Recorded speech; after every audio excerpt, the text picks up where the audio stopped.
பீகார் மாதிரியே தமிழ்நாட்டில் இருக்கக்கூடிய மற்றும் சில மாநிலங்களையும் செய்ய நினைக்கிறாங்க. அதை தடுத்து நிறுத்தத்தான் நாம் அனைத்து கட்சி கூட்டத்தை நேற்றைக்கு கூட்டி தீர்மானத்தை நிறைவேற்றி இருக்கிறோம்.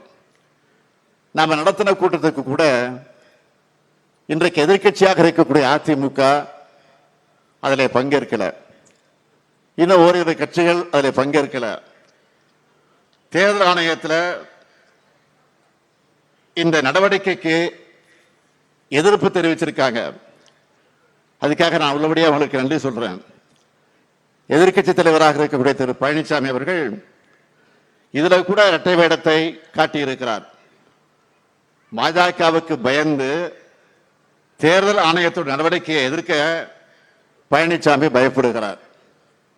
அதே நேரத்தில் அதிமுக தொண்டர்களுக்கு அறிக்கையும் அவர் வெளியிட்டிருக்கிறார்.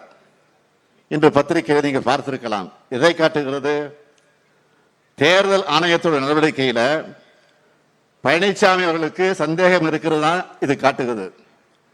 ஆனால் அவரால் வெளிப்படையாக இதை எதிர்க்க முடியல. தான் பாஜகவுடைய பாதம் தாங்கி பழனிசாமி என்பதை நொடிக்கு ஒரு முறை அவர் நிரூபிச்சுக்கிட்டு இருக்கிறார்.